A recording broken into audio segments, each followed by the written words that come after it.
Recording in progress. Vous avez été prévenus, voilà. Voilà, donc bonsoir à toutes et à tous. Merci d'être venus si nombreux pour cette masterclass donc, consacrée à cette présidentielle américaine et bien surtout à la communication politique dans le contexte de cette présidentielle américaine. Donc, je suis très très content de vous voir et aussi d'avoir un panel tout à fait complémentaire aujourd'hui. On en parlait avant de démarrer cette masterclass. Donc, je vais directement vous présenter les intervenants et les discutants de ce soir. Nous avons donc Isabelle Saint-Paul, qui est ma collègue à l'ULB et qui est donc une enseignante en culture et institutions américaines, qui d'ailleurs est américaine, donc on ne pourra pas dire n'importe quoi ici, et qui bien sûr est également enseignante dans le département de traduction, mais également de communication multilingue. Donc, on va aborder toute une série de questions qui touchent à la fois à la culture américaine, mais également aux questions je suppose, du discours, de la communication dans le cadre de la campagne. À ses côtés, je vais commencer par Philippe Moreau-Chevrolet, qui vient de Paris, qui fait un aller-retour uniquement pour nous, voilà, mais pour nous parler. Installez-vous. Pour nous parler ce soir, et donc qui est à la fois on pourrait dire un spin doctor, bon, pour les étudiants en communication politique que je reconnais ici aujourd'hui. Je pense que vous savez de quoi il s'agit. Donc un communicant politique, mais aussi quelqu'un qui intervient très régulièrement dans les médias. Il est senior partner chez Iconic Paris, donc c'est un spécialiste en communication institutionnelle, publique et politique, et accessoirement mon collègue à Sciences Po Paris. Donc on a l'habitude d'enseigner ensemble justement la communication politique à des étudiants internationaux. Et puis, dernier représentant donc de ce panel, Stéphane Rosenblatt, que j'ai l'habitude de côtoyer les vendredis depuis maintenant 3 mois, je pense. Voilà, 3 mois donc sur les plateaux de d'LN24, qui est un journaliste très connu en Belgique, qui suit les élections américaines maintenant depuis plusieurs décennies, et qui d'ailleurs intervient et qui participe à des émissions de décortiquage, je dirais aussi, de cette campagne depuis 3 élections maintenant. Et donc qui intervient principalement sur LN24, donc la chaîne d'information continue en Belgique francophone. Voilà, donc l'objectif aujourd'hui, je pense qu'il est assez clair. C'est un retour donc sur cette communication du Parti démocrate et du Parti républicain, du camp Kamala Harris et Donald Trump. Et donc c'est une sorte de débriefing aussi de ces élections américaines, présidentielles, du point de vue de la stratégie au sens large. Alors il y a énormément de thèmes qu'on pourrait aborder. Malheureusement, on n'aura probablement pas le temps de tout couvrir. Et puis on va surtout aussi vous donner la parole à un moment donné. Si vous avez des questions précises sur cette campagne, je pense que ce sera vraiment l'occasion aussi d'un échange avec nos intervenants. Alors juste une petite parenthèse, un petit mot sur Protagoras, parce que je pense qu'il y a beaucoup de participants aujourd'hui, de personnes ici qui viennent pour la première fois à l'IEX. Et donc, c'est un centre de recherche, un laboratoire, un think tank, comme on dit un peu pompeusement, académique, qui est donc rattaché à l'IEX et qui se consacre principalement à la communication politique et publique. Donc, nous organisons des masterclass, ce qu'on appelle des open lectures, dans des cours où on invite des experts et des publications, des conférences, des colloques, toujours sur cette thématique-là. Donc, n'hésitez pas à jeter un œil à notre site Internet et de nous suivre éventuellement sur les réseaux sociaux, puisque nous allons avoir toute une série d'autres activités dans ces prochaines semaines. Voilà, alors moi je propose de démarrer en fait cette masterclass, cette conférence, et je vais en fait donner la parole directement à mon collègue du vendredi, puisque c'est quelque chose qu'il a l'habitude de faire, et c'est une sorte de recontextualisation et de retour un peu sur les faits marquants de ces derniers mois. En fait, on va démarrer sur une image, et c'est un petit peu les règles du jeu qu'on a données aux participants et aux membres du panel, c'est de nous proposer des images marquantes. Et donc la première image, en fait, c'est en quelque sorte là où tout a changé, tout a basculé. Et donc, Stéphane, peux-tu nous expliquer un petit peu ce qui s'est passé lors de ce fameux débat et les conséquences qui nous amènent à la situation que nous connaissons aujourd'hui? Ça paraît finalement un extraordinaire tsunami d'image, mais également d'image de sens, mais qui se souvient en fait de ce qui a précédé le débat. Voilà comme ça. Mais qui se souvient finalement de ce qui a précédé cette image? Qui se souvient de la campagne des élections primaires remportée, en tout cas côté républicain par Donald Trump? Qui se souvient finalement de ce qui était la campagne la plus désengagée finalement, celle que les Américains ne voulaient pas, dont personne ne voulait, qui se focalisait finalement sur l'âge du capitaine des deux côtés, sur leur capacité cognitive, et finalement sur lequel le modèle de société, jusqu'à ce fameux moment, était quand même relativement en second plan. Et puis on a assisté là, non pas seulement à un débat, qui finalement était le seul qui aurait dû avoir lieu entre ces deux hommes, mais à un moment absolument unique, je pense, dans la communication, et un moment de débat absolument extraordinaire, parce que qui a le souvenir d'avoir un président des États-Unis en exercice littéralement s'effondrer en direct face à des dizaines de millions d'Américains, étant dans l'incapacité, en tout cas intellectuelle, de pouvoir développer, de pouvoir contextualiser sa propre pensée sur des thèmes aussi essentiels que ceux, par exemple, des soins de santé. Et un Donald Trump qui, goguenard, assiste à l'effondrement de son concurrent. Et à partir du moment-là, vous le savez, tout s'est enchaîné. Mais c'est enchaîné là encore par un autre événement absolument extraordinaire et unique, qui, celui-là, non seulement marquera la campagne, mais marquera, je pense, de manière iconique l'histoire américaine. Et je pense que vos petits-enfants, s'ils ils sont présents dans cet auditoire, s'en souviendront encore quand on parlera de une image qui incarne la violence de la politique américaine. C'est évidemment Butler en Pennsylvanie, et c'est la tentative d'assassinat absolument miraculeuse dont réchappe Donald Trump. Mais c'est évidemment son geste absolument incroyable qui va marquer finalement en bonne partie sa posture sur le reste de la campagne. Fight, fight, fight, au moment où on le voit avec son visage en sang et avec des membres des secret service qui essaient de l'évacuer. Et puis, voilà, il y a son couronnement lors de la convention républicaine. Il y a l'annonce de l'abandon de Donald Trump. Et puis, il y a tout l'épisode Kamala Harris. De Biden, excusez-moi. L'abandon de Biden. L'arrivée, et on aura l'occasion d'en reparler, parce qu'évidemment, les conditions de cette arrivée extraordinairement tardive de Kamala Harris dans la course aura des conséquences, finalement, jusqu'au jour de l'élection. Son couronnement lors de la convention démocrate, une campagne qui va démarrer de manière assez extraordinaire, finalement, pour quelqu'un que les Américains ne connaissent pas, et puis qui va très vite patiner pour des raisons dont on aura l'occasion de parler ici. Et puis, voilà, des moments d'une campagne d'une violence politique extraordinaire, avec des arguments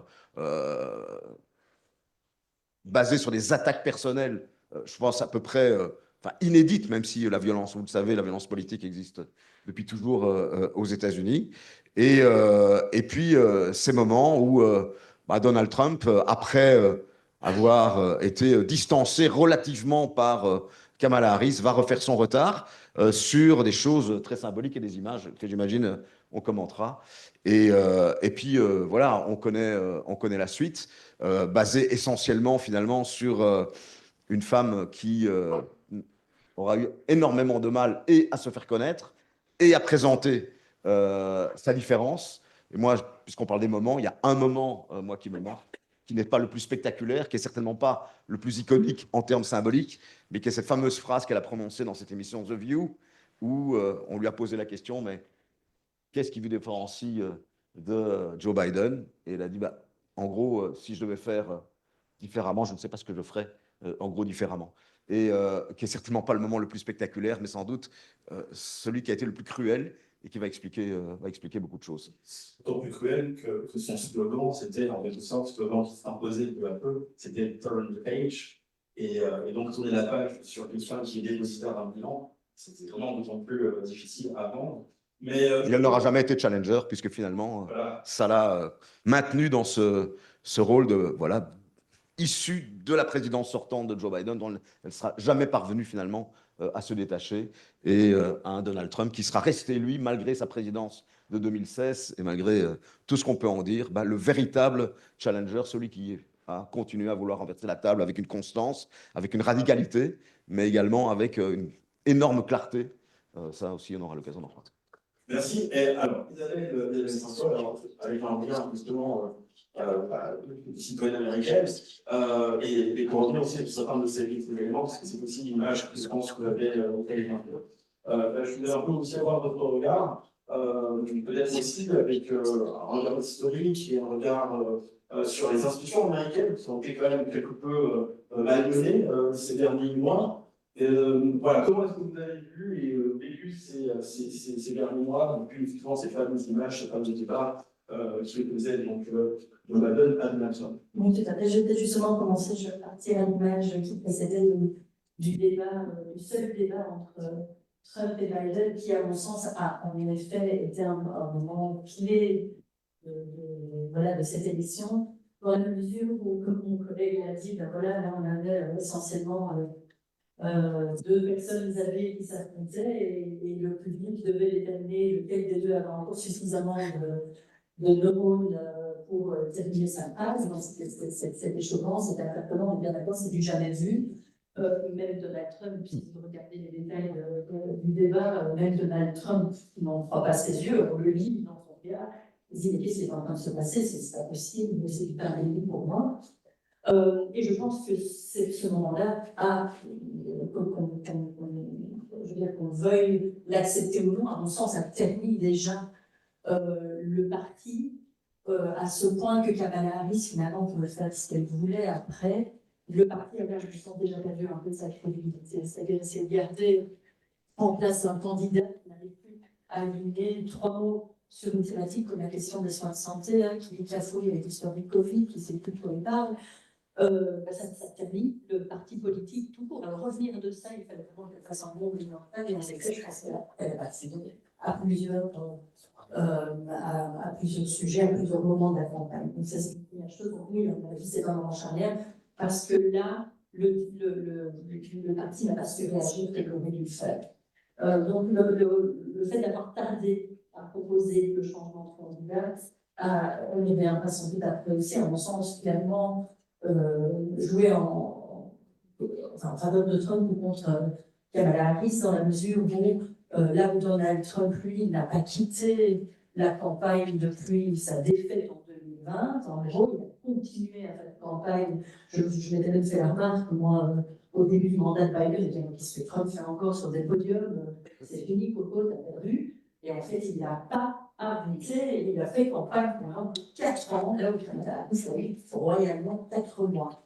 Donc évidemment, le timing de l'arrivée de Kamala Harris, voilà, c'est quelque chose dont on va parler aussi, et c'est en lien ici avec ces premières images. Et puis après, la deuxième image, c'était aussi l'image que j'aurais bien choisie, celle de l'assassinat sur Donald Trump, sur laquelle il rebondit de manière magistrale, hein, en se positionnant en tant que martyr. Hein, vous voyez, ça vient confirmer en fait ce reste qu'il appelle cette chasse aux sorcières depuis des années, hein, que tout le monde lui en veut, mais qu'il est le seul à détenir la vérité, le seul à pouvoir apporter le changement nécessaire aux États-Unis en tant qu'outsider, hein, quelqu'un d'extérieur qui n'est pas un homme corrompu comme la plupart des politiciens à Washington.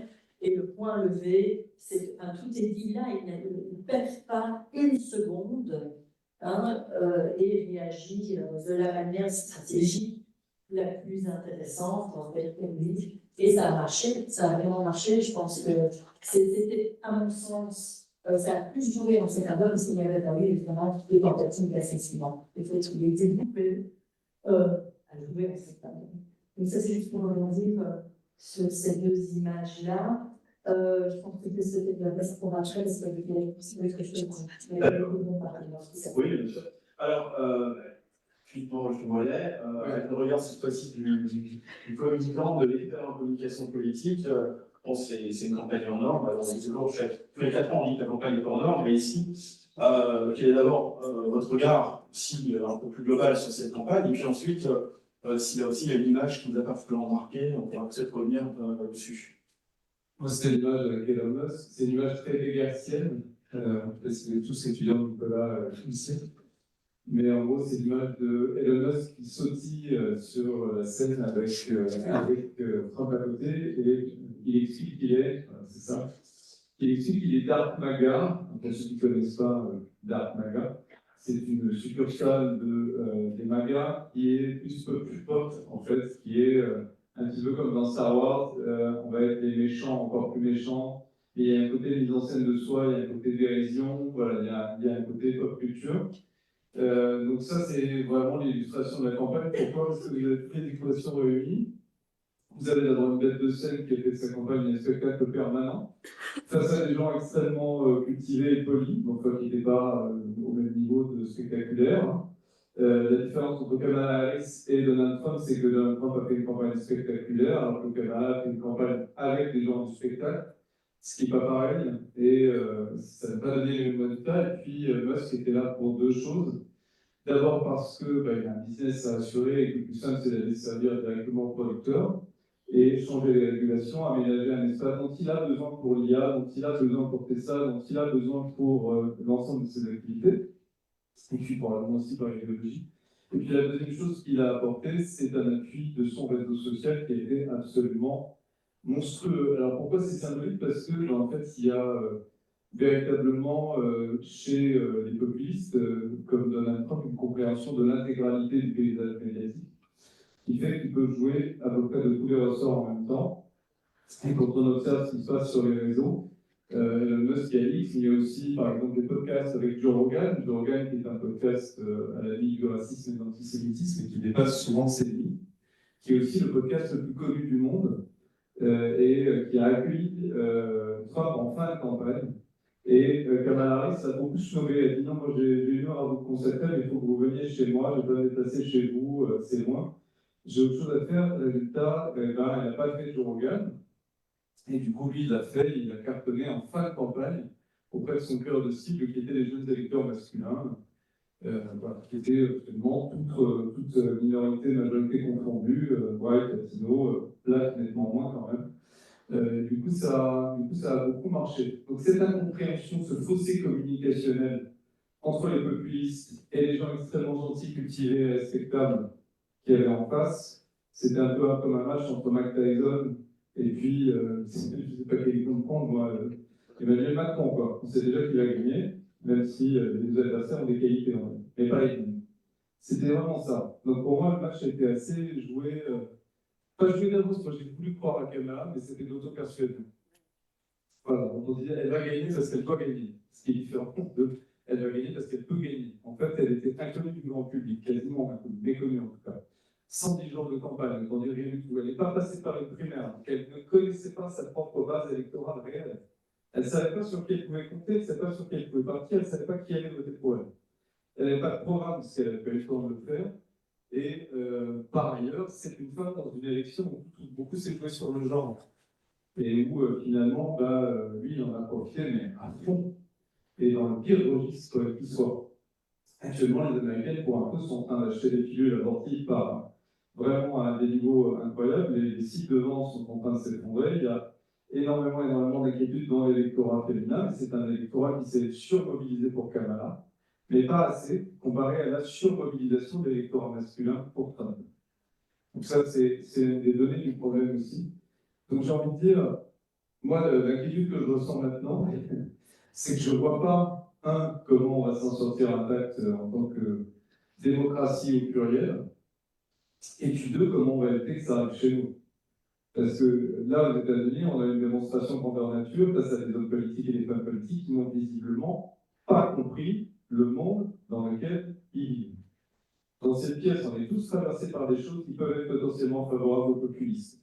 Il y a des gens parmi nous qui vont être très en colère à cause de Gaza. Il y a des gens qui vont être très en colère pour l'inverse. Il y a des gens qui vont être très en colère pour la question des vaccins. Il y a des gens qui vont être très... Vous aurez tous une cause, potentiellement, que les populistes sont exaspérés au point où vous n'arriverez pas à en discuter sereinement à Noël quand vous dînerez avec vos parents et votre famille.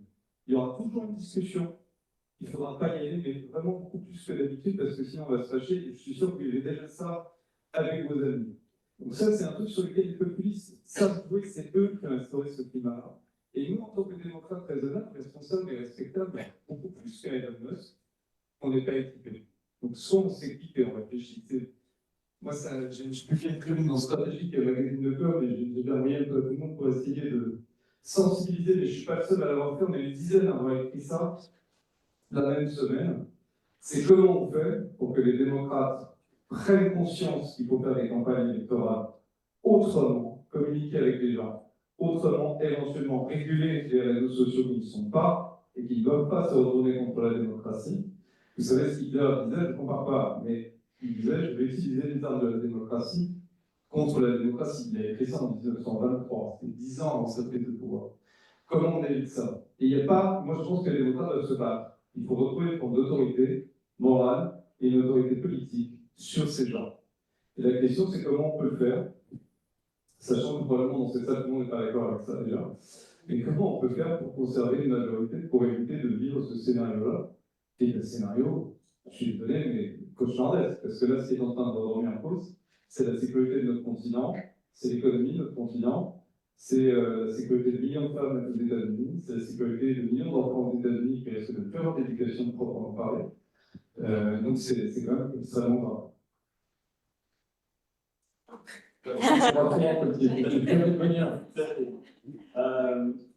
Alors, comment on finit là-dessus on va revenir. J'ai pu le citer, mais on va revenir effectivement sur des éléments qui ont marqué la communication politique, puisque moi, je pourrais en parler également, sur notamment le choix. Alors, c'est un exemple qui est très, très important, c'est effectivement la stratégie qui a été mise en place du côté Trump, d'aller plutôt dans les médias alternatifs. Dans Joe Rogan, qui est un des podcasteurs, sinon le podcasteur le plus suivi, et donc avec bien entendu une audience absolument incroyable. Donc il a fait, en tout cas, si on combine les vues sur X et sur Spotify et YouTube, il est dans les 70. 50 millions de vues. Donc on est dans un nouvel ordre de grandeur. Et puis, vous avez aussi une série d'influenceurs qui ont été mobilisés, sollicités. Donc, il y a quand même une stratégie de communication aussi qui a été quelque peu repensée. Et puis, du côté de Kamala Harris, et c'est là-dessus que je voulais m'interroger, ça a été finalement une vieille recette.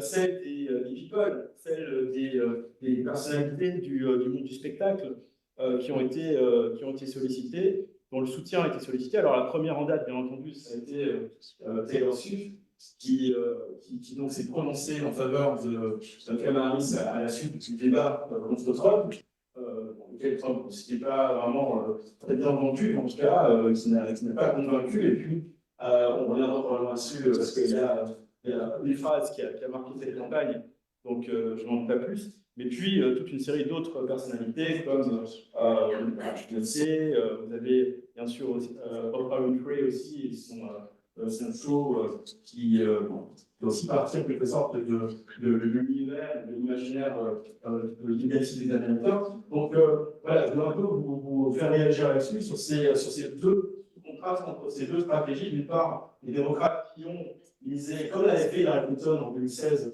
d'ailleurs sur presque les mêmes volets, et de l'autre côté, finalement, la stratégie de l'altermédiatisation et de nouveaux influenceurs, du monde qu'on appelle l'alt-right, la droite alternative, d'humoristes également, qui peut-être sont plus niches en quelque sorte, puisqu'ils touchent un public, comme Philippe Chevrolet le disait, masculin, plus jeune.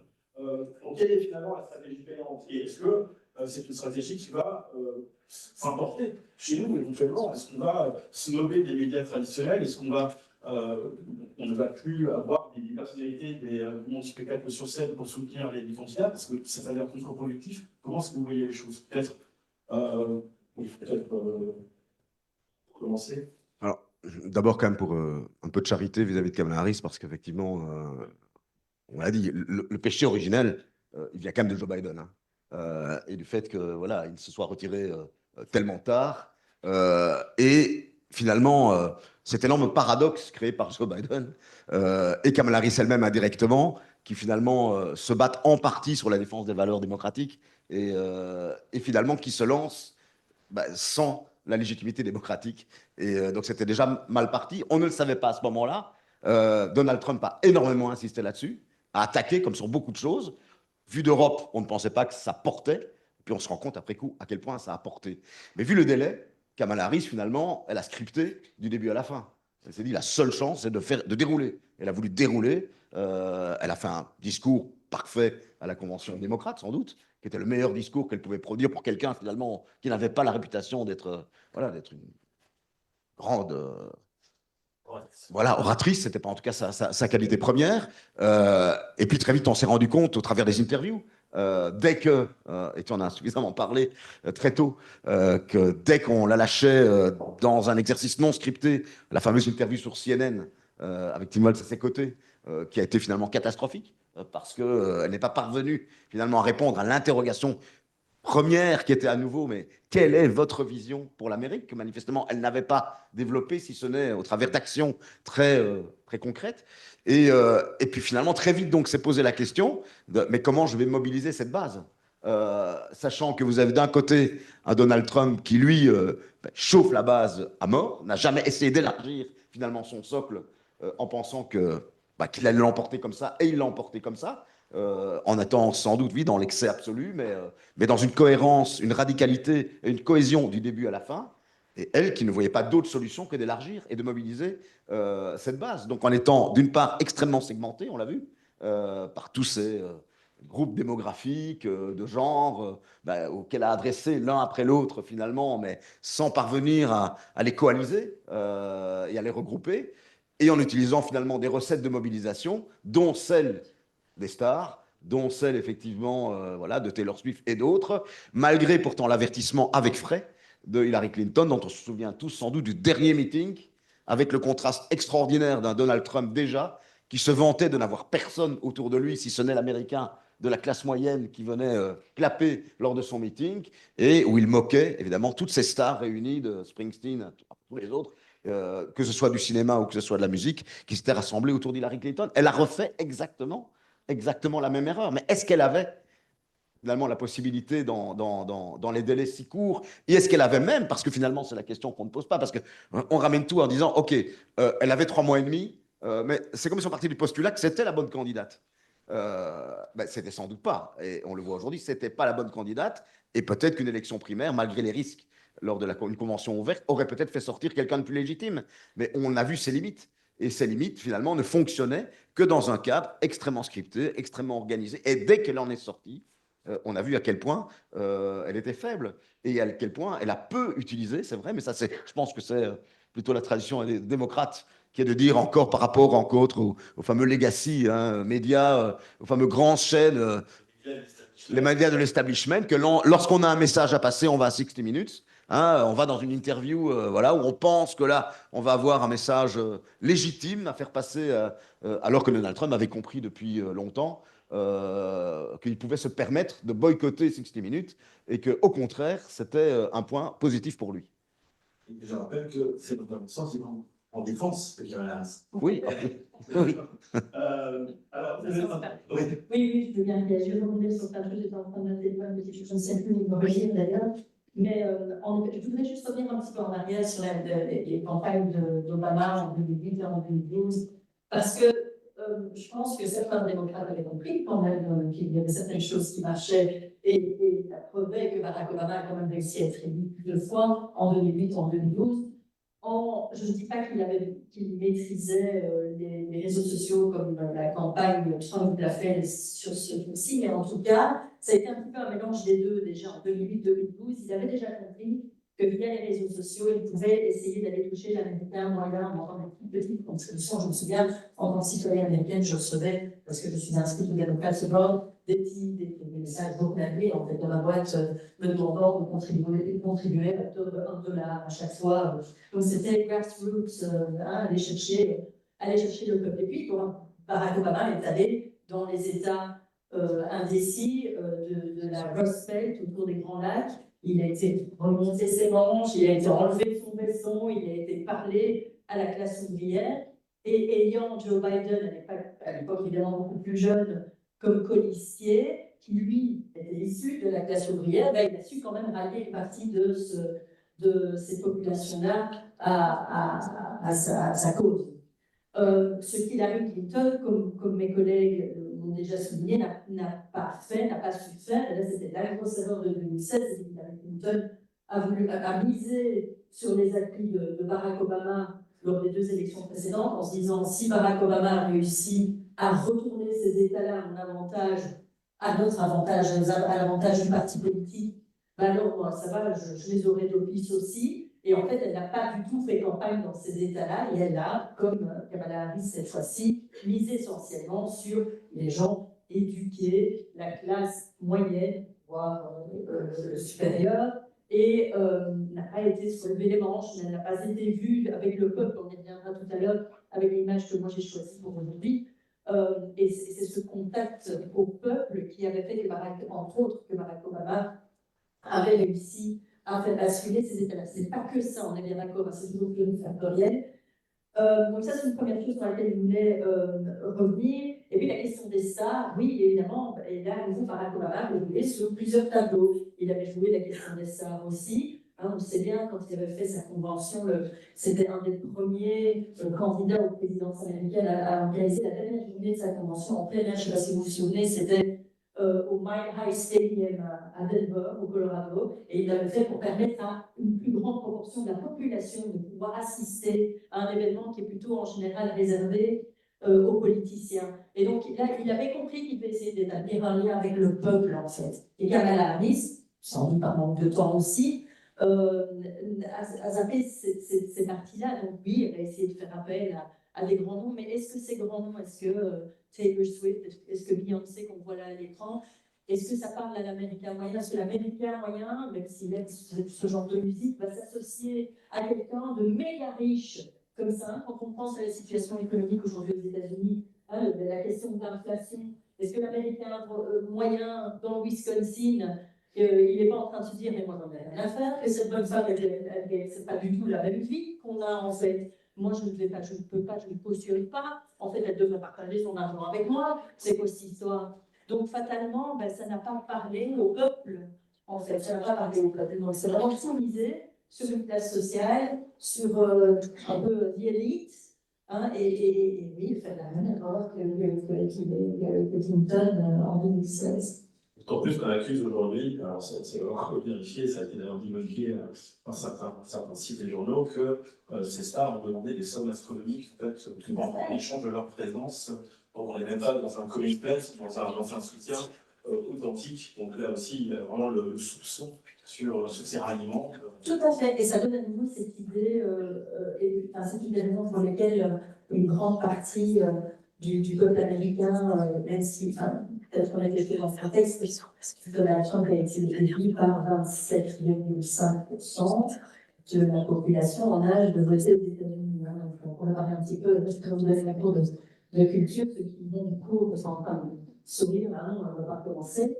Mais le système électoral en place aux États-Unis fait que Donald Trump est élu en fait par 27,5% de la population. C'est très vite, on est d'accord, ça va quand même avoir des conséquences. Mais est-ce que ça veut dire qu'il représente le peuple américain, qu'il est légitime dans ce sens-là?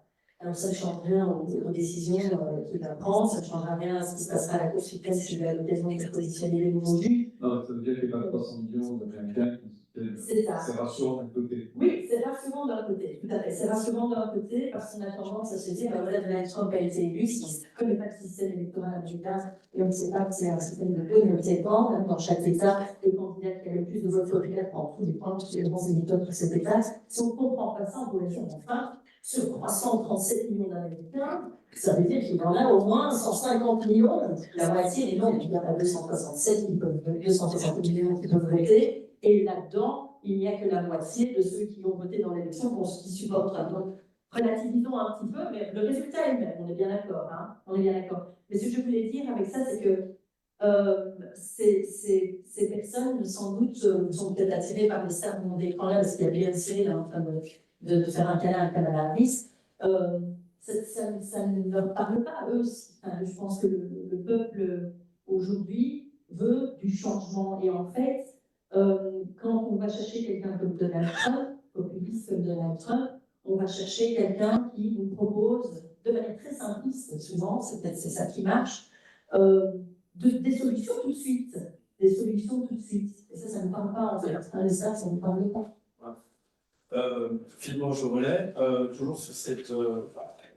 On a déjà dit beaucoup de choses sur ces stratégies qui n'ont pas fonctionné, mais il y a quand même eu un degré supplémentaire d'outrage, en quelque sorte. Donc, on a retrouvé du côté Donald Trump dans cette campagne. C'est une stratégie, c'est vrai qu'on en cas de cours, on en parle beaucoup depuis 2016, en quelque sorte. Et là, je pense qu'on a dépassé, on est entré dans une nouvelle ère de cette stratégie de l'outrage. Et il y a donc, je pense, une séquence que alors même les personnes qui ne s'intéressent pas à la campagne et à la communication politique ont suivi, c'est durant ce fameux débat entre Kamala Harris et Donald Trump, avec cette phrase qu'on va mettre en évidence, c'est pas en anglais, mais in the box, the people like the men, they're in the cats, they're in the cats.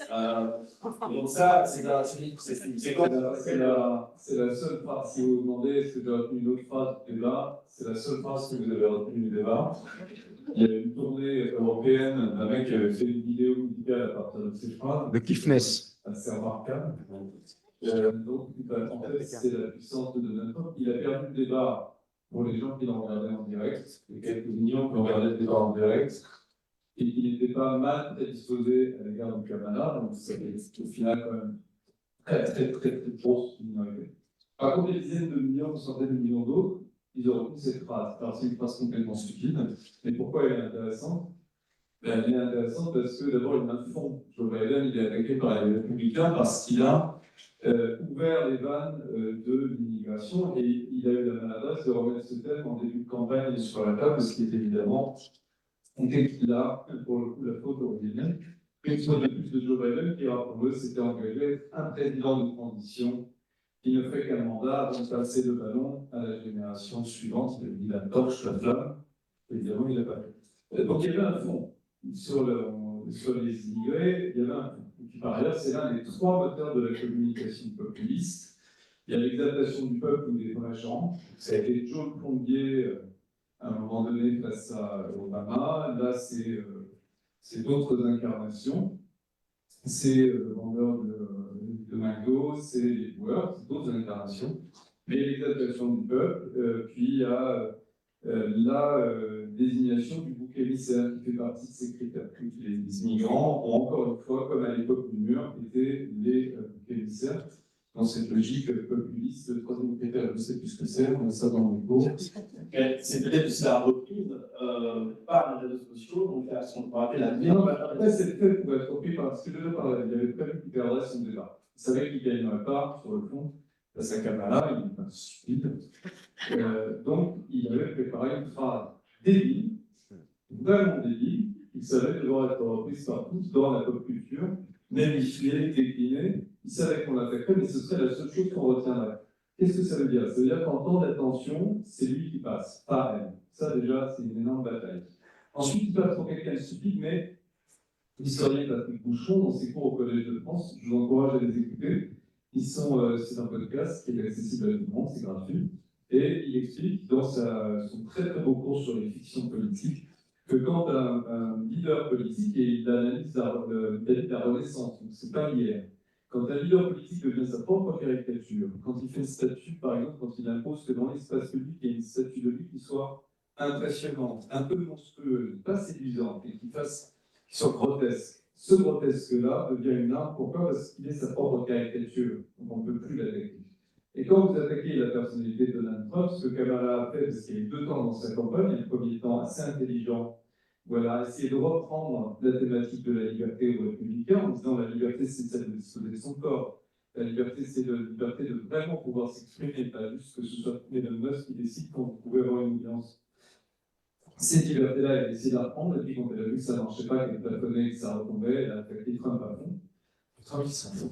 Parce que chaque État contre lui le renforce. Il n'a pas moyen face à un populiste qu'une attaque que vous lui faites sur sa personne, son caractère, son intelligence, ne le serve pas. Ça ne fait que le renforcer. C'est la difficulté numéro 1 en communication politique quand on a des candidats en face de soi qui sont comme ça.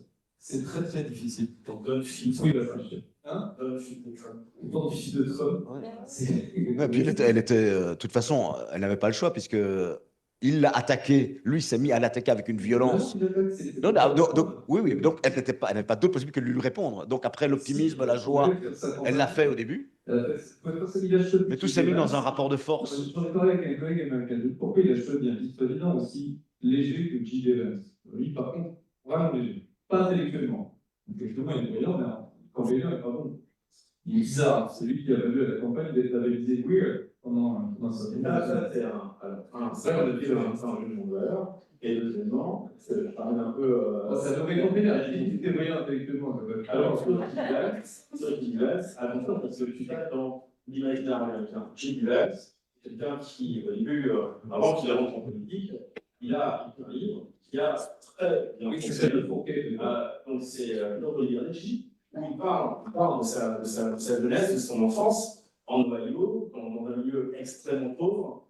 C'est devenu un film, donc sur Netflix, qui a très bien fonctionné. La grand-mère de J.D. Vance, qui est jouée par James Corden. Et en fait, on a des valeurs qui s'affrontent. On a d'un côté des valeurs républicaines, et ça, je répète ce que j'ai dit par les étudiants, donc vous pouvez passer sur votre téléphone. Mais il y a le volontarisme, il y a la responsabilité, il y a l'idée de s'en sortir, et qui est incarné à la fois par J.D. Vance, qui est en fait un personnage de fiction, qui est entré en politique. Ça marche sur le papier, mais ça doit être campagne. C'est pas un bon communicant de campagne, si tu veux. Je respecte, c'est comme Zemmour. Zemmour, sur le papier, tu dis ah, voilà. Et quand tu le vois à la télé, tu dis non. Tu vois, il n'aurait pas la sympathie, il n'aurait pas de sourire, il n'est pas naturel, il n'y a plein de raisons qui vont en tant que communicant font que. Il est intéressant, mais il n'est pas prêt. Son débat n'était pas mauvais. Je ne pense pas parce qu'il a arrêté Son débat. Mais justement, je pense que sur ces deux-là, la fin, c'était que s'il a choisi J.D. Vance, c'est qu'il ne s'attendait pas à un combat difficile. Il a pris un type complémentaire qui était complètement éclipsé par Vance à la fin, qui est le vrai candidat du Tu vois, c'est bizarre, ça, quand même, d'avoir ces deux interventions. Déjà, sur scène, c'est pas J.D. Vance et Trump. C'est vrai faire ça. Mais je voulais juste, avant de donner la parole à Isabelle Saint-Paul, parce qu'il y a un point justement qui se rapproche à ce que disait Foucault, notamment cette utilisation des faits, des attaques et d'en faire finalement des moments en communication politique. Je vous rappelle quelque chose que justement de Stéphane Rodel disait en plateau, c'est notamment sur J.D. Vance, c'était en fait une incarnation déjà de l'après-Trump au sein du mouvement Trumpiste. On en avait parlé, je pense, il y a quelques semaines. C'est qu'il y a un côté plus lisse, effectivement, mais il y a aussi autre chose dans ce personnage et dans sa communication. Il ne faut pas oublier que ces histoires des chats et des chiens et des nègres, c'est aussi J.D. Vance qui l'a diffusé. En disant d'ailleurs de manière très assumée que oui, c'est une histoire qui était inventée, mais pour lui, si ça permettait de mettre sur la table la question de l'immigration haïtienne illégale à Springfield, eh bien, il le referait, parce qu'effectivement, ça avait plutôt bien marché. Bon, maintenant, c'est vrai que c'est plutôt la vision, c'est le Dark Vador de Donald Trump, c'est-à-dire cette vision conceptualisée, théorisée, qui n'a pas le côté, alors, quand on parle de Trump, partir du côté arrondi, c'est peut-être poussé un peu loin, mais qui pousse le cynisme à l'absolu sans le côté showman. Ce qui fait la différence de nouveau chez Trump, c'est le fait de maîtriser totalement. Et finalement, maîtriser le stand-up, qu'on voit avec le recul, même par rapport à J.D. Vance. Au début, on disait, mais J.D. Vance, pourquoi il était choisir J.D. Vance? Ils sont absolument pas complémentaires, il ne va jamais élargir sa base, ça va être finalement, c'est perdant. Mais finalement, au bout du compte, tout ce qui a permis de renverser la table, tout ce qui a permis d'être radical, tout ce qui a permis d'être insultant, enfin en tout cas de jouer sur le rapport de force machiste total dans cette campagne. Une campagne qui par ailleurs a été incroyablement cohérente et bien menée. Parce que vu d'Europe, on dit toujours ouais, le chaos, Donald Trump, ses discours, ça n'a ni queue ni tête. Non, ça n'est pas vrai, hein, on en a suffisamment parlé. En fait, ces discours étaient derrière ces sorties en termes d'impro, mais c'était extrêmement structuré, puisque les quelques idées sur l'économie, sur l'immigration, sur l'insécurité et quelques autres thèmes sont chaque fois, mais des milliers de fois ressortis. Il n'y avait pas un meeting dans lequel les idées fortes ne sont pas ressorties, ce qui n'est évidemment pas le cas de Kamala Harris. Oui. La différence entre une bonne campagne et une mauvaise campagne, c'est qu'il a renforcé son message, il le répète, il le répète, il le répète. Les bons démocrates, si vous conseillez des hommes politiques, vous constatez qu'ils aiment bien changer, ils aiment bien modifier, ils aiment bien présenter les choses différemment. Ils ne veulent pas répéter parce qu'ils ont l'impression d'être stupides. Et c'est pas une question d'intelligence, c'est une question que ça ne reste pas à chaque fois aux mêmes gens, donc il faut répéter son message. Lui, il le fait ad nauseam, voilà. Mais il le fait et c'est efficace. Donc, quand il dit conquête, il arrive, répéter 55 000 avant, utiliser le procédé de la validation cette fois-ci. Il en a moins besoin. Voilà. Mais il utilise beaucoup, il répète les choses jusqu'à ce que ça s'ancre et il s'en fout. Alors en fait, il s'en fout de l'image qu'il donne, puisque tout fait partie de sa personnage, quelque part, cette personne qui dit que de Kamala, c'est qu'en plus, on a sa personnage, on ne connaît pas Kamala. Donc, je serais capable de savoir pourquoi elle se bat. Elle a l'habitude d'avoir un blog, elle a un dans la queue, et les procureurs, elle est très très éloignée et un compteur. Un compteur. Voilà. Mais je vais revenir justement sur Isabelle Saint-Paul sur l'image que vous aviez sélectionnée pour justement cette capacité de rebondir encore une fois sur les attaques. Alors, peut-être pour expliquer un petit peu les choses, il y a eu cette effectivement une de parole d'un humoriste du camp, je crois qu'il était lors de l'émission du camp, qui s'était attaqué au peuple local en parlant d'une piste de pente d'Ormuz, en fait. Et voilà, donc peut-être nous parler un peu de cet événement, de cet élément de campagne. Alors, c'est plus. Si vous me permettez, juste avant de dévier là-dessus, parce que j'ai vraiment peur d'oublier de répondre à certaines choses qui vont de part et d'autre de moi. Je voulais juste rajouter sérieusement, je me posais une question, parce que moi je suis pas experte en communication politique, mais je dis, en entendant ce que vous dites sur la campagne de Trump, finalement, est-ce que ça, dans l'histoire de la communication politique au cours des 50 dernières années, et est-ce que quelque chose a radicalement changé? Parce que moi, ce que j'entends, c'est que la qualité du contenu, la qualité du discours n'a plus d'importance. Donc, est-ce qu'il y a une baisse dans l'attente du public par rapport à la qualité de la véracité du contenu? Dans la véracité, oui. Dans la véracité, oui, et dans la qualité de la manière de s'exprimer. La qualité émotionnelle, en fait, ce qui compte, c'est l'émotion. Avant, on avait des dialogues qui étaient relativement faibles, qui étaient rationnels, mais il y avait un certain équilibre. Quand Obama parlait, il allait solliciter l'émotion pour comprendre les petites histoires. Michelle Obama le faisait très bien aussi. Vous savez, on est allé chez ses enseignants dans banlieue américaine à Chicago. Et ben, ils enseignent dans une école, c'est l'école bleue à travers le toit. Ils sont mal payés. Donc ça, c'est les États-Unis, on assume d'avoir des services publics et on utilise ça comme exemple. Mais ils sont dévoués à leurs enfants, ils y croient, je trouve ça fabuleux. Il y avait une manipulation, c'est une manipulation. Mais ça reste, j'allais dire, gentil. Quand vous dites les immigrés haïtiens mangent des chats, c'est autre chose. C'est une histoire aussi. C'est autre chose. Il y a une malveillance derrière, il y a une sollicitation de l'émotion, il y a une recherche aussi profondément non pas de réunir les gens, ce qui était le moteur avant, mais de les diviser. Donc à chaque fois qu'on cherche, il y a deux choses aux gens quand ils s'affrontent politiquement. Il y a deux conseils que je donne. La première chose, c'est de comprendre ses propres émotions, de savoir quand vous commencez à vous chauffer sur un sujet, que vous êtes en train de vous chauffer sur un sujet. C'est vous qui êtes en train de vous chauffer. C'est important. Et puis, comprendre ce qui vous arrive. Et puis, deux, d'aller vers le positif. Vous forcez à dire à la personne en face de vous, ok, d'accord, tu as raison. Tous les arguments que tu entends, admettons que je suis d'accord. On est en train de faire ça, c'est abominable. Voilà. Qu'est-ce qu'on fait pour en sortir en positif? C'est la seule façon de combattre un logique populiste. Recréer du commun. La différence avec les campagnes précédentes, c'est qu'avant, il y avait un commun sur lequel on pouvait se retrouver. À peu près tout le monde avait ça, en gros. Et il suffisait d'activer nos trois lumières, la petite cabane avec ses profs tellement gentils qui s'occupaient de voilà. Et ça, on rentrait dans la maison. Aujourd'hui, non. Donc il faut retrouver déjà le chemin pour aller à l'espace commun. Et moi, c'est ce que j'essaie de faire quand je dialogue avec les gens sur Twitter qui sont des militants, en général, quel que soit leur histoire d'insulter, parce que comme tu parles de communication, ça leur plaît à un moment donné, forcément, toi aussi. Tu me suis pas, mais aussi tu fais. Et c'est vrai. C'est du coup comment on retrouve ce chemin. Et donc aujourd'hui, la première rencontre, quelle est la solution que vous proposez? C'est quoi le truc positif qui fait que vous allez arrêter d'être en colère? Et vous verrez la difficulté incroyable que ça pose. Et vraiment, c'est une douleur.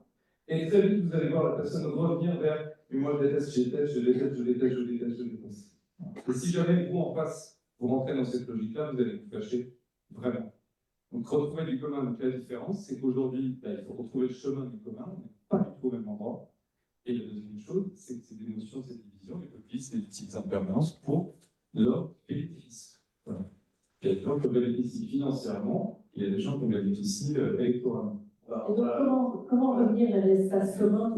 Non, alors je ne veux pas Non, mais comment revenir vers l'espace commun dans un monde où on a dit des choses avaient radicalement changé? On est bien d'accord, on n'est plus du tout dans la même communication depuis Donald Trump, en fait. Depuis 2016, ce qui est accepté par le public a vraiment changé. Dans les réseaux sociaux et tout autre aussi. Donc, comment revenir? Moi, je pense à la génération d'étudiants que j'ai pas que moi j'ai un fils de 15 ans, un fils de 17 ans, qui sont constamment sur ces réseaux sociaux et qui eux-mêmes me disent des fois, mais c'est bipolaire en fait. C'est soit tu détestes, soit tu adores, mais il n'y a plus d'entre-deux. Donc, comment revenir? Donc, moi, c'est une question rhétorique, je ne peux pas avoir de réponse, mais ce que je veux dire par là, c'est que le défi des générations futures et de la nôtre aussi en même temps, parce qu'on doit les éduquer à retrouver ces espaces communs, c'est justement de naviguer avec les nouveaux outils, avec les réseaux sociaux, avec l'intelligence artificielle, et ne pas perdre cet ancrage dans ce besoin de la régulation. On On ne peut pas laisser des espaces où délibérément on engendre des bénéfices électoraux. Il faut de la régulation. Et je pense que les démocrates sont très gentils. On est très gentils. Alors, les démocrates, c'est très. Mais on va résumer le porte-parole. Non, mais là, parce qu'on parle spécifiquement des États-Unis, voilà, avec le recul, la puissance de Donald Trump, qui lui-même n'est pas né de nulle part, puisqu'effectivement, il a compris instinctivement l'évolution de la société américaine qui datait d'avant son entrée en politique, et les doutes d'une partie importante de l'opinion américaine dans les fondements même du fonctionnement du, entre guillemets, rêve américain et de la société et des institutions américaines. Son énorme puissance, c'est qu'il a été celui qui a de manière la plus forte et la plus efficace créé donc le doute et a créé finalement le déni sur le fonctionnement même des institutions, les a laminés, le doute sur le fonctionnement du système électoral, le doute sur le fonctionnement de la justice, le doute sur l'armée, sur les agences de sécurité, le doute évidemment et avec une puissance de persuasion sur l'efficacité économique, puisque finalement il est parvenu à convaincre les Américains, même si les chiffres évidemment macroéconomiques étaient ce qu'ils étaient, mais que leur situation était, comme elle ne l'avait jamais été sur le plan économique, aussi mauvaise, dans leur réalité, le coût de l'énergie, l'inflation, et tout ça évidemment, avec de nouveau cette constance et cette efficacité qui fait que ça a porté ses fruits. Mais le problème de fond, c'est que la perception de ce qu'est la réalité de la société n'est plus la même. Et c'est là où effectivement, face à nouveau à Obama et une Kamala Harris qui finalement suivait cette race, on va fragmenter, saucissonner la société américaine, s'adresser à chacun des groupes minoritaires ou pas minoritaires, de voir les problèmes qu'il a et comment on peut répondre de manière très pratique et concrète à ces problèmes matériels. Et lui qui finalement peint la big picture d'une Amérique en déclin total que lui va fixer, va réparer. Donc évidemment, on est dans un rapport de force absolument imbattable, dans lequel Kamala Harris ne pouvait rien faire.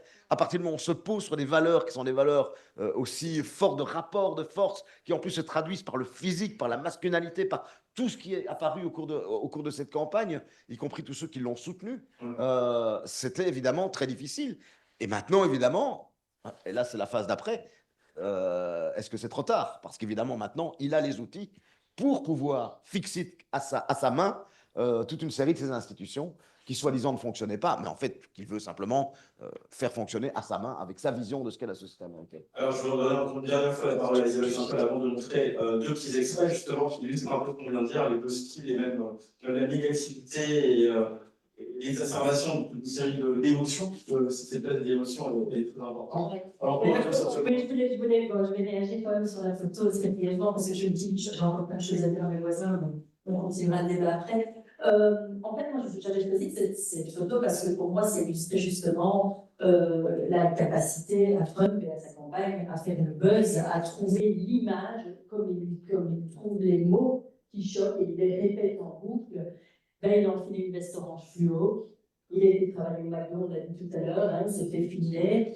Il a été se mettre dans la peau d'un citoyen moyen, d'un ouvrier, et il a fait sa conférence de presse de l'intérieur d'un camion pour elle. Et en fait, là, il a été appelé la classe ouvrière, et la classe ouvrière a pu essayer, a pu se raccrocher à ce qu'il représente. Au-delà, si vous allez écouter la conférence de presse, on s'en fiche éperdument. Personne ne sait même ce qui s'est dit. Tout ce qu'on sait, c'est qu'il est porté un gilet orange et qu'il était dans un camion. Et en fait, c'est ça qui marche. C'est un point qu'on n'a pas évoqué, puisque au-delà de vraiment d'insister sur ces éléments négatifs, etc., il y a aussi dans le camp Trump, je parlais tout à l'heure des trolls, hein, donc sur Internet, ceux qui finalement se font un malin plaisir justement de diffuser l'ironie politique et d'humilier et de se moquer, de mépriser le classe. En fait, Trump il a aussi cette capacité du showman de rebondir de façon quasiment humoristique sur des éléments de campagne qui sont au départ totalement en sa défaveur, mais les retourner un peu. J'ai expliqué ça avec c'est d'abord Juju de de retourner ses attaques contre ses adversaires.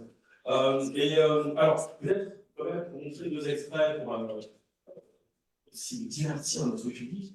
Je voulais vous montrer, avant de passer aux questions justement du public, deux extrêmes. Le dernier clip de campagne de Kamala Harris, qui est très court, et puis ce qui s'est vu du côté des supporters de Trump, des MAGA Americans, c'est toute une série de clips qui ont été appliqués par les fans et qui reprennent toutes les images en fait, qui ont marqué l'imaginaire républicain, l'imaginaire MAGA. On va commencer par le clip de Kamala Harris, et puis on pourra bien sûr revenir sur ces vidéos de blanc.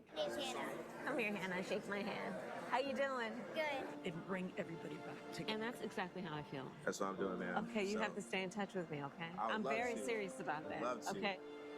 Throughout this campaign, I've seen the best of America, and I've seen what is holding you back and weighing you down. High costs, fundamental rights taken away, and politics that have driven fear and division. You deserve better. As president, I'll bring a new generation of leadership.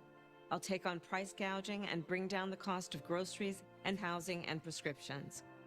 I'll fight for your freedom to make your own choices, and I will protect your health care and your benefits, not take them away.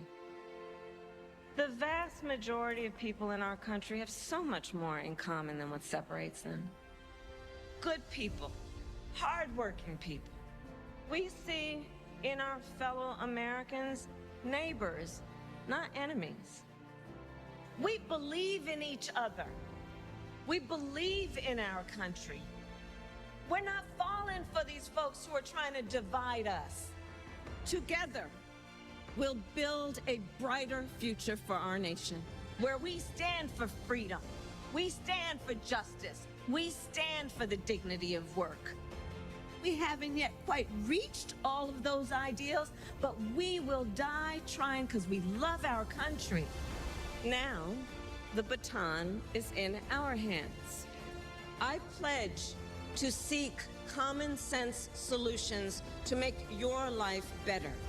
And I pledge to be a president for all Americans. Now I'm asking for your vote. Because as president, I will get up every day and fight for the American people. I'm Kamala Harris, and I approve this message. Alors, je ne vais pas vous demander de réagir tout de suite, par contre, je vais demander au public de s'accrocher, parce que le prochain clip du bon Trump. Come here, Hannah. He calls it dark MAGA. As you can see, I'm not just MAGA, I'm dark MAGA. My sole and exclusive mission is to go to work for our country, to go to work for you. It's time to deliver a victory for the American people. We don't win anymore, but we are going to start winning again. I'm not just MAGA, I'm dark Gothic MAGA. From mountain to mountain, from ocean to ocean, hear these words. You will never be ignored again. And yes, together, we will make America great again.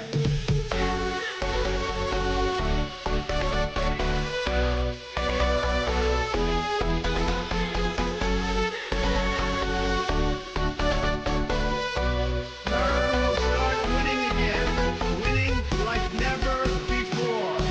I will never, ever let you down.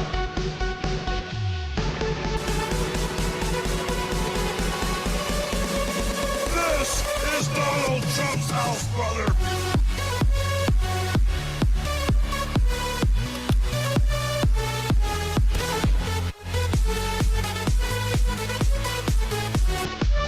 I will always give you my love.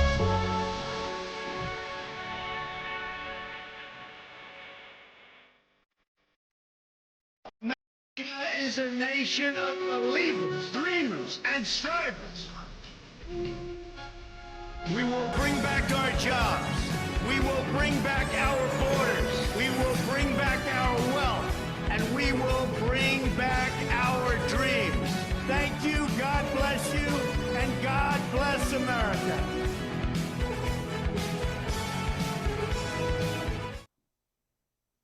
Voilà.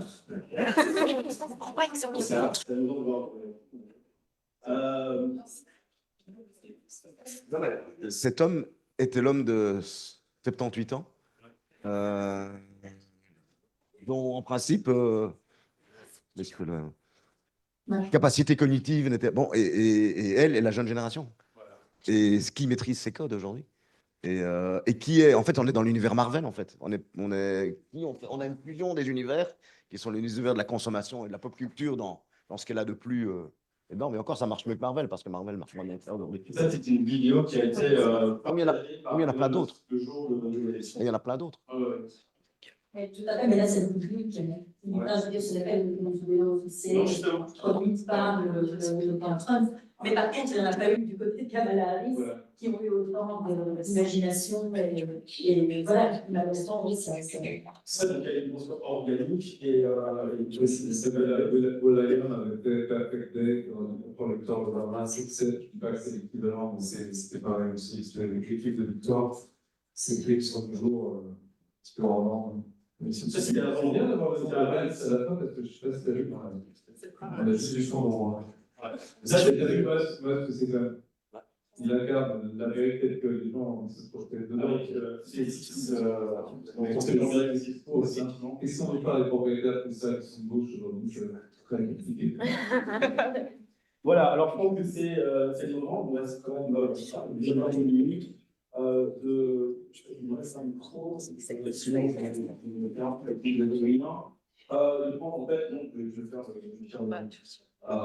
le message. S'il y a des questions, en fait, je vais des remarques et des commentaires du public. Peut-être changer de visuel. Ça va se voir. Donc, on est dans un pack aujourd'hui.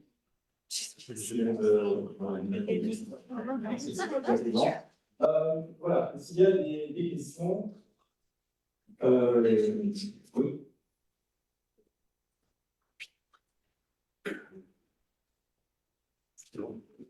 Merci, merci, c'était super intéressant de vous écouter tous les deux. Ma question, étant donné que vous êtes tous, vous avez analysé la communication de ces deux personnages, et donc on s'est beaucoup focalisé sur ces deux personnes en tant que personnes et leur personnalité, mais est-ce que les républicains ont gagné sans Trump, ou est-ce que les démocrates auraient toujours perdu s'ils avaient quelqu'un qui n'était ni Biden ni Harris? Est-ce qu'il n'y a pas des facteurs macroéconomiques ou autres? Vous avez parlé de. On dit souvent qu'on essaie de recette d'élection sur le prix du pétrole, je ne sais pas si c'est mais qu'est-ce que vous pensez de ça? Est-ce que cette discussion n'est pas un petit peu abstraite? Juste un petit élément, c'est que le résultat de l'élection, en fait, ce qui est extraordinaire, c'est que Donald Trump, sortant de sa défaite, dans l'état où il est sorti de sa défaite de 2020, regagne l'élection 4 ans plus tard, alors qu'il était carbonisé, comme on dit, par le 6 janvier, etc. Maintenant, le résultat électoral de 2024 est un résultat, même s'il est voilà, dans ce contexte-là spectaculaire, mais c'est le résultat habituel qu'on trouve dans beaucoup de démocraties occidentales. Il y a eu des changements, effectivement, dans plein de catégories sociodémographiques où il y a eu des virages, mais on n'est pas non plus à un raz-de-marée, comme on l'a dit tout à l'heure, et on n'est pas à 60%, on n'est pas du 60-40, on est en vote populaire à peu près à 52%, dans un contexte particulier qui est le vote. Ce qui est spectaculaire, c'est là où dans certaines catégories sociodémographiques, qui étaient traditionnellement démocrates, il y a eu ce virage avec un grand point d'interrogation, quid pour la suite? Est-ce qu'ils reviendront au bercail et comment les faire revenir au bercail, comme on disait tout à l'heure, ou est-ce que c'est vraiment un chemin très long et un changement structurel pour les États-Unis? Maintenant, la question des candidats, évidemment, on l'a vu les midterms. Les démocrates ont gagné les midterms et ont gagné les élections à mi-mandat sur des questions, enfin, ont gagné, c'est-à-dire ont fait mieux qu'on pensait qu'ils le feraient. Et on le voit d'ailleurs dans cette élection-ci. Les élections au niveau des États, des gouverneurs, qui arrivaient en même temps que l'élection présidentielle, il y a eu quelques très bons résultats pour les démocrates. C'est vrai qu'ils perdent le Sénat, mais on a oublié qu'effectivement, la carte sénatoriale, on renouvelle un tiers du Sénat, était à peu près ingagnable pour les démocrates. Ils auraient pu perdre encore plus largement que ce qu'ils ont perdu. Et à la Chambre, qui est quand même fondamental pour l'aspect législatif quand même de ce qui va venir pour la politique, enfin, même s'il lui voudrait la bypasser, la victoire républicaine ne sera pas écrasante. Il y aura de nouveau une majorité faible républicaine à la Chambre. Et il y a eu des défaites quand même au niveau des États spectaculaires. Donc ça veut dire que là où les candidats se sont vraiment attaqués à la réalité quotidienne, socio-économique, et ont réalisé à quel point la réalité, le vécu des Américains était en ressenti extrêmement difficile, et on parlait à ces questions quotidiennes économiques et non pas à Donald Trump, à s'attaquer aux valeurs de Donald Trump, ou même à la question d'ailleurs on l'a vu, de l'avortement, qui finalement n'a pas été l'élément le plus décisif, puisque Donald Trump, de manière intelligente, a renvoyé ça aux États, et les gens ont fait la différence, manifestement, parce que Donald Trump a tort ou a raison. Et donc, dans ce contexte-là, je pense que c'est pas... on verra ce que lui va faire des institutions, comment lui va rendre plus difficile encore, peut-être pour les démocrates, de gagner au midterm en 2024. Qu'est-ce qu'il va modifier au niveau du fonctionnement, y compris du système électoral, puisqu'il a les deux chambres et la faveur de la Cour suprême. Mais à nouveau, le fond, c'est quand même le vécu et le ressenti par rapport au déclassement à nouveau connu aux États-Unis comme ailleurs pour des tas de raisons, on ne va pas passer 2 heures là-dessus ici, mais qui fait que le vécu des Américains comme le vécu des Européens, évidemment favorable aujourd'hui à des mouvements que Trump a parfaitement compris aux États-Unis, mais que d'autres comprennent parfaitement et vont comprendre encore mieux après la victoire de Trump en Europe. Après, comme on l'a dit tantôt, après c'est comment est-ce qu'on combat ça? Mais ça n'est pas qu'une question de personnes. Trump a compris, a exploité et a gagné sur ce qu'il avait compris fondamentalement du ressenti dans la société américaine, que nous, on ne voyait pas et que, sans doute, les démocrates, et c'est ça qui est hallucinant, ne voyaient pas, alors qu'ils avaient été avertis en 2016. Mais moi, je ne pense pas qu'on ait...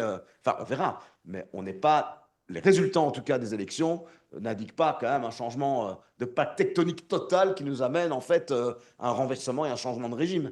Par les résultats, je veux dire. Après, on verra ce qu'il en fait. Oui, merci.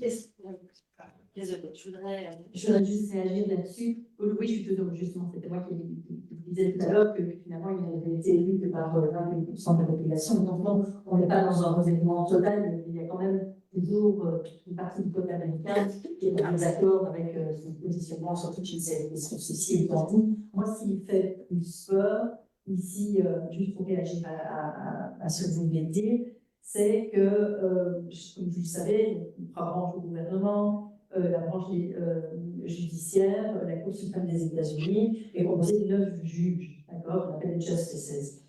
Trump, lors de son premier mandat, a eu la chance inouïe de remplacer 3 des 9 juges. Donc, on peut remplacer un juge à la Cour suprême quand celui-ci prend sa retraite ou décède, d'accord. Donc, tous les présidents n'ont pas ce privilège. Et quand on est nommé à la Cour suprême, parce qu'ils ne sont pas élus, contrairement aux juges au niveau local, quand on est nommé à la Cour suprême, c'est un juge.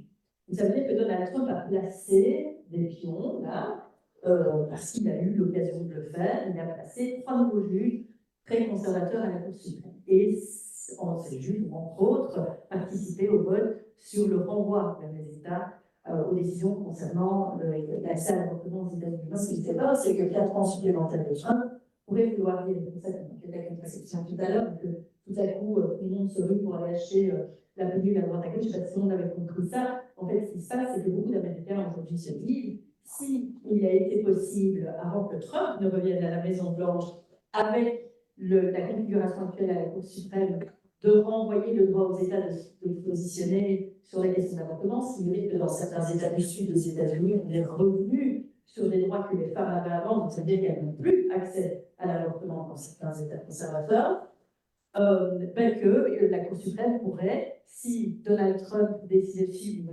même s'il n'avait pas la possibilité de positionner de nouveaux juges, cette même Cour suprême pourrait, dans les années à venir, revenir sur des questions comme la question de l'accès à la contraception ou le mariage homosexuel, etc. Et là, sa présence sur 4 ans supplémentaires va fait quand même trembler un peu dans la mesure où un juge conservateur en plus, ça rendrait évidemment toutes ces décisions beaucoup plus faciles pour le camp des conservateurs. Moi, c'est ce qui m'inquiète plus pour le peuple américain, même si on va voir dans les sondages d'opinion publique, la majorité du peuple américain semble toujours en faveur de l'accès à l'avortement de tous, l'accès à la contraception de tous.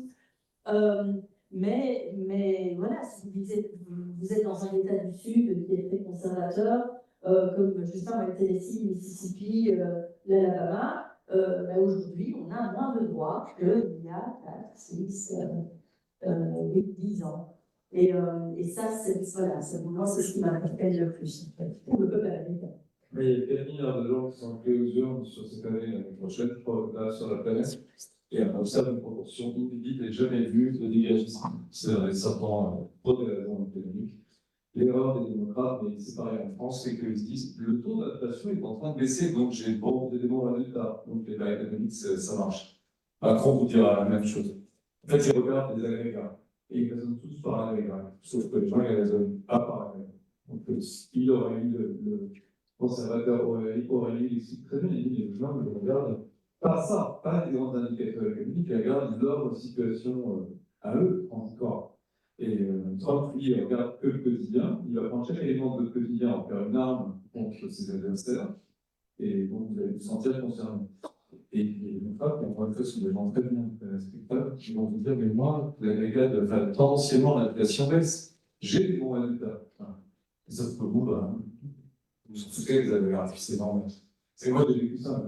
Je fais souvent des plateaux, notamment américains, qui est notre chaîne afro-locale, comme la vôtre, et les ministres passaient avant les ministres. Et on disait, ça, par exemple, ça ne va pas dans la société, je ne sais plus, on a plus de touristes chinois à Paris, des clients en tourisme. Comment ça se fait qu'on a plus de touristes chinois? C'est quand même un gros problème en ce moment. Peut-être que vous pourriez en parler avec la profession. Je sortais du réunion avec la profession. Je dis non, on a 20% de touristes chinois cette année, tout va bien. Bon, ce que tu veux que je te dise, le ressenti des gens, c'est ça qu'il faut travailler. Si tu es sur tes agrégats, t'es très bien, et t'as raison, t'es super intelligent, mais les gens s'en foutent. Enfin, c'est pas qu'ils s'en foutent, ils sont d'accord. Mais ils ne pas voter en fonction des agrégats, c'est juste la raison. C'est un peu l'histoire du sentiment d'insécurité, du sentiment d'inflation. Oui, c'est le bonheur au taillot. Je travaille le sentiment d'insécurité. Les méthodes m'en foutent, mais le sentiment, c'est important. C'est la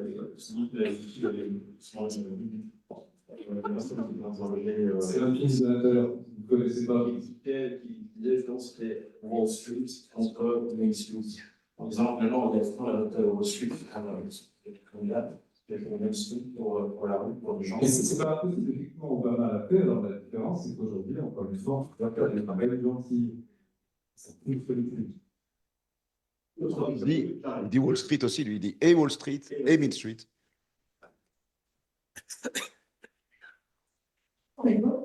Merci déjà. Moi, je vais poser une question. Vous disiez que les démocrates ont été un peu gentils. Je me demandais si, pour contrer ce genre de stratégie un peu de show, etc., populiste, on devait forcément réagir de la même manière et donc perdre une certaine sorte d'authenticité. Alors, l'authenticité, pour un électeur américain, c'est ça qui est complètement dingue. C'est que si je suis cruel, si je suis agressif, si je suis méchant, comme c'est transgressif, c'est forcément authentique. Alors que si je suis gentil, etc., je vais juste être hypocrite. Donc il y a une inversion des valeurs dans le schéma de communication populiste qui est également très compliqué à saisir. Mais après, il y a plein de façons de faire. Il y a une campagne, il y a une gouvernante qui s'est fait élire en faisant une campagne en jouant, elle aussi, sur le second degré et l'humour. Parce que Nicolas me dit, bon, c'était sympa avec les arguments démocrates, et les démocrates ont fait une campagne ennuyeuse, alors que les républicains, et c'est vrai, ont fait une campagne fun. Fun du point de vue des républicains, mais fun. Et c'est vrai. Donc, il y a une gouverneure américaine, on a une très jolie exposition sur le dessus, qui a fait une campagne sur le second degré par rapport à Barbie. Elle a surfé sur le film Barbie, sur toutes les questions que ça pose sur le féminisme, en s'habillant en rose, en du second degré, et elle a fait passer un message. Et elle a été élue, ça s'est été élu à cause de ça. Mais il est possible de récupérer la pop culture, de faire du second degré, de faire de la dérision, d'être dans la fictionnalisation du discours politique, qui aujourd'hui est une donnée. C'est-à-dire qu'il faut être. C'est très bizarre, mais on consomme tellement de dystopie que je pense qu'il y a une partie du public qui finit par désirer vivre la dystopie. C'est assez étrange, mais je pense qu'il n'y a pas ça. Donc créer sa propre fiction, quelque part, jouer là-dessus, apprendre ces codes-là et être meilleur que ces types. Et c'est possible. Mais après, je n'ai pas la solution, sinon je serais millionnaire. Je ne serais pas. Maintenant, pour les démocrates, pardon, la situation est compliquée parce qu'effectivement, soul searching, ils disent, on va se ressourcer, on va aller voir effectivement ce qui n'a pas marché, sauf qu'ils vont être contraints tout de suite à une attitude d'opposition face à un Trump qui va continuer à leur taper dessus et les attaquer, donc ils vont continuer à répondre. Mais il y a la question aussi de l'authenticité. Et c'est vrai qu'une Alexandre Cortez, par exemple, et c'est là le problème, finalement, elle reconnaît les atouts d'un Trump et elle dit, nous, démocrates, ok, mais il faut qu'on parle, il faut qu'on soit aussi radicaux. Le problème, c'est qu'il y a la radicalité dans le message, il y a l'attention à avoir sur les problématiques quotidiennes des gens et arrêter effectivement de ne parler que de valeurs et se revenir vers... c'est indispensable, puisque les swing states étaient des États démocrates désindustrialisés, voilà, et qui doivent récupérer, donc s'occuper des problèmes des gens. Mais en même temps, il y a le positionnement moyen d'une partie importante de la population américaine, pour qui, dès que cette radicalité et cette authenticité va trop à gauche, évidemment, les républicains le récupèrent très bien. Donc, il y a toute une série d'éléments, effectivement, qui vont devoir passer en... Mais la question de l'authenticité, le retour vers la problématique du quotidien, et surtout la prédominance de l'économie, et de l'économie du portefeuille des gens, ça, c'est le point de passage obligé. Et d'ailleurs, à nouveau, c'est pour ça que je parlais des midterms, ils ont fait plutôt une bonne campagne, là où ils ont fait des campagnes basées sur, à nouveau, le vécu économique quotidien des gens, ils ont gagné, les démocrates. Et vous savez, beaucoup de choses peuvent se passer, et on verra si une partie majoritaire de l'opinion supporte ce qui, finalement, ça on le sait, n'aura plus grand-chose à voir avec le quotidien des gens, parce que très vite, dans les plans radicaux que la droite républicaine va mettre en œuvre, il y aura beaucoup de choses qui vont mécontenter, très vite sans doute, et très fort, une partie importante de la population, à commencer ce qui touche à la fonction publique. Parce que dire qu'il y a trop de fonctionnaires, c'est magnifique. Dire qu'on va supprimer 75% des fonctionnaires, mais ces fonctionnaires, ce sont des consommateurs, c'est des gens qui vivent effectivement et qui font partie de la classe moyenne américaine. Qu'est-ce qu'ils vont faire? Donc, tout ça est en mouvement et on en reparlera très vite parce que les midterms, c'est dans 2 ans. Oui, j'étais justement en train de dire qu'en fait, il ne fallait pas qu'on oublie que le président des États-Unis, donc c'est juste pour être en branche du gouvernement, c'est pour rebondir aussi sur ce qu'il vient d'être dit, et que, en fait, la question principale qu'on doit se poser dans la réflexion générale qu'on est en train d'essayer d'avoir ensemble ici ce soir, c'est quel sera l'impact de l'élection de Trump sur les États-Unis, sur les Américains, sur le quotidien des Américains, et quel peut être l'impact de l'élection de Donald Trump en tant que symbole, c'est plus symboliquement sur le reste du monde et d'autres futures élections qui vont se tenir un peu partout sur cette planète et de l'avancée du populisme de manière générale, de la polarisation des idées politiques et ce genre de choses-là. Donc en effet, au niveau local, au niveau des États-Unis, je pense que c'est rassurant de se dire que pour tout ce qui est élections locales au niveau des États, parce que chacun aussi, son Sénat, sachant que les représentants, etc., le Congrès américain est beaucoup plus proche du peuple, et d'ailleurs le moyen d'élire les membres du Sénat et de la Chambre des représentants, c'est différent, c'est de l'élection directe là. Donc ces personnes ressemblent ou en tout cas représentent mieux le peuple américain que le président, simplement par le système qui les amène à être élus.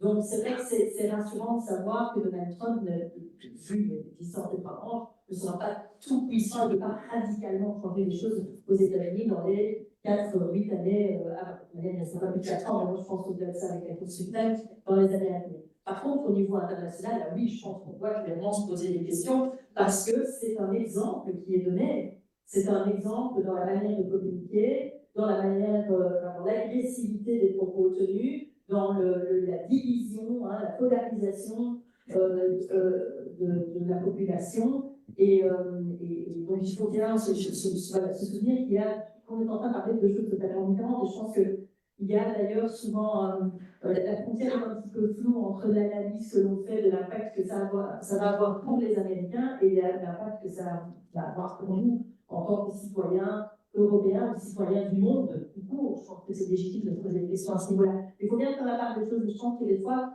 dans la couverture médiatique, justement, des événements ces dernières semaines, on a été interpellés par le fait que c'était un peu un gros micmac, que ça faisait tellement de choses que la presse européenne, la presse belge, avait du mal à faire la part des choses, aussi parce qu'elle n'a pas pris le recul historique, la connaissance du fonctionnement des institutions, et par simplicité, avec le droit où c'est les enfants méchants. Voilà, oui, sans doute. Voilà, comment on peut faire ça alors que nous, on ne pense pas de la même manière. Je ne suis pas en train de dire que c'est justifié, mais je suis juste en train de dire que les médias vont présenter les choses d'une certaine manière ici, et ça va aussi contribuer à déformer ce que l'on croit être la réalité et qui n'est en fait pas du tout sur le terrain quand on est aux États-Unis. Parce que moi, ce que j'ai dit à mes étudiants en fait, au lendemain de l'élection, le vendredi matin, on avait cours ensemble, j'ai dit en fait, c'est pas l'Amérique que je connais en fait. Alors voilà, j'ai été habité depuis quelques années, j'habite en Belgique depuis plus de 10 ans maintenant, mais c'est pas l'Amérique que je connais. Le monde est en train de changer, l'Amérique a changé aussi, mais à mon sens, Trump ne représente pas les Américains, en fait. Il est à la tête il est à la tête du pays, officiellement parce qu'il a été élu et parce que le système électoral lui a permis, mais il n'est pas représentatif de ce que pensent tous les Américains. Et c'est pour pas l'oublier, en fait. Not my president. Not my president, for sure. Non, mais c'est vrai, c'est ça. Hein. Alors, on arrive petit à petit à la fin de cette classe, qui n'a pas si difficile. Mais éventuellement, on va reprendre une dernière question. Je ne sais pas si qui se lève. On a plus de personnes qu'une deuxième. Alors, on va faire, c'est 3 intervenants, 3 petites questions, et on va laisser chacun répondre à une question. C'est ça? Donc, rapidement. Je Mandela, comme juste avant, que la part de l'élection précédente ont été gagnées à 52, on pas 54%. Ça veut dire que le président, à chaque fois, il représente le retraite, même 3, 24, 25, 26% de la population. Donc tous les présidents pour nous n'ont pas été représentatifs du peuple américain. Donc pourquoi est-ce qu'à chaque fois qu'il y a un président avec lequel on n'est pas d'accord, on dit à une part du président, il ne faut pas penser que c'est toute l'Amérique fait comme ça? Alors, la Belgique est bien placée pour le savoir. Chaque système électoral a ses spécificités. C'est une démocratie. Le président Donald Trump a gagné l'élection présidentielle. Il est donc légitimement le nouveau président dans un système, et il représente la majorité des Américains, dans un système où en plus il a le vote populaire, ce qui n'était plus arrivé pour les républicains depuis un certain temps, c'est-à-dire qu'il a gagné les grands électeurs et le vote populaire, et en plus avec un taux de mobilisation et de participation qui est dans la partie élevée. Parce qu'aux États-Unis, comme vous le savez, on vote plutôt beaucoup moins de manière générale qu'ici en Europe. Donc on est ici dans donc il n'y a pas de problème, aucun problème de légitimité du président actuel et de la majorité républicaine qui a été élue. Voilà, alors le problème c'est que lui a reproché aux démocrates d'avoir volé l'élection. Soudainement, ce problème a totalement disparu. Mais non, mais il n'y a pas de débat sur la légitimité de Donald Trump, pas plus qu'il en a en Belgique, quelle que soit la complexité ou parfois le ressenti qu'on peut avoir sur le fonctionnement local ou quoi de système électoral. Directement. Moi, je voulais juste parler sur demander votre avis sur le fait que Trump a quand même été élu pas gouvernement à la situation des vêtements et de la représentation des fédéral pour les finalisations. Je voulais juste savoir votre avis sur ce point-là et selon vous, comment ça va impacter forcément sur le gouvernement. Voilà, pour son mandat. Ça fait partie des choses que j'avais mises dans ma liste des événements marquants en fait, dont je voulais bien potentiellement parler ce soir. Je ne sais pas si vous savez, mais le 1er juillet, en fait, la Cour suprême des États-Unis a pris une décision dans le cas intitulé Trump versus the United States. Et dans cette décision, la Cour suprême, pour la première fois de l'histoire, a déclaré qu'un président, un ancien président aux États-Unis, bénéficiait d'une immunité présumée, je cite, d'accord, d'une immunité présumée pour des actes officiels accomplis au cours de son mandat. Et donc, en fait, c'est une première dans l'histoire des États-Unis, c'est en fait la Cour suprême, en prenant cette décision, a augmenté les pouvoirs, en fait, du président américain. Donc, la Cour suprême donne plus de pouvoir à Donald Trump. Donald Trump a placé des juges conservateurs à la Cour suprême, et la Cour suprême, c'est un échange de bons procédés, mais quelque part en retour, vient tout juste d'élargir ses droits. Donc ça veut dire que la donne est en train de changer. Et puis, donc, quand on parlait tout à l'heure d'impact sur les institutions, là on y est. Donc ça veut dire qu'il peut exercer ses fonctions malgré ce qui s'est passé, d'accord? Il est reconnu coupable. Il a le droit d'exercer cette fonction parce qu'il bénéficie d'une immunité présumée en fonction. C'est nouveau, c'est du jamais vu. Rien dans la Constitution n'interdisait ça, puisque le rôle de la Cour suprême, c'est justement de décider au cas par cas de la Constitution. Voilà, c'est la constitutionnalité des actes des autres personnes qui travaillent pour les différents gouvernements. Donc, ça devrait nous interpeller. Ça interpelle beaucoup d'Américains. Énormément d'Américains, la presse américaine a réagi, dans la presse internationale aussi. C'est peut-être passé plus inaperçu ici. Je veux vous dire qu'on en a énormément parlé aux États-Unis. Et vraiment, oui, c'est choquant.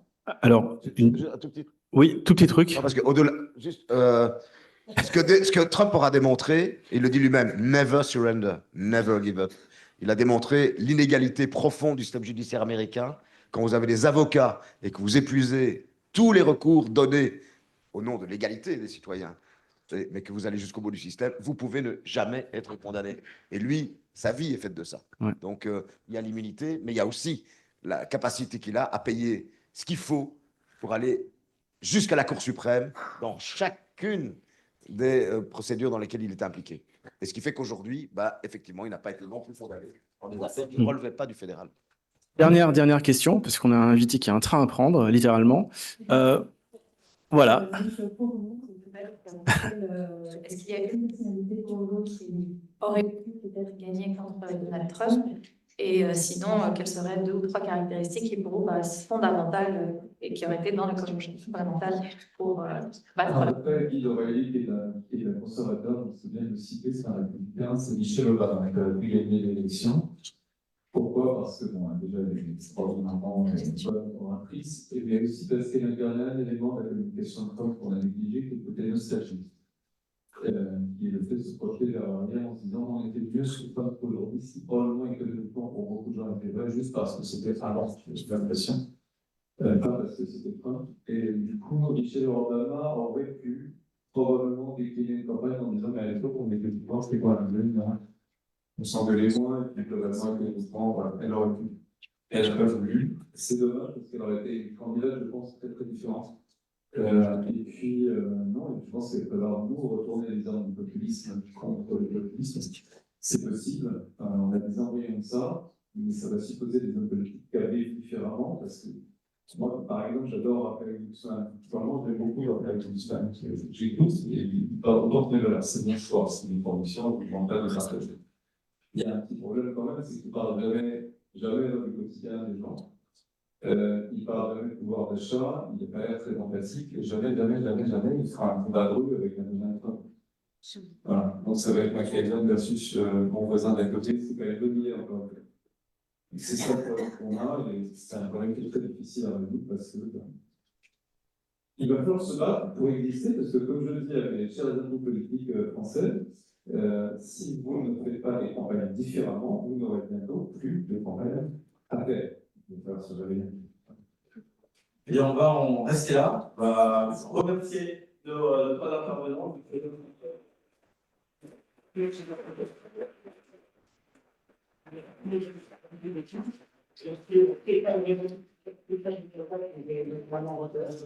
ouais, je trouve ça intéressant.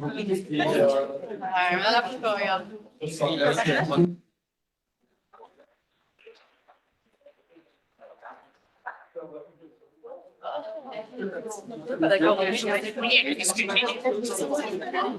j'adore jusqu'à ce que je comprenne.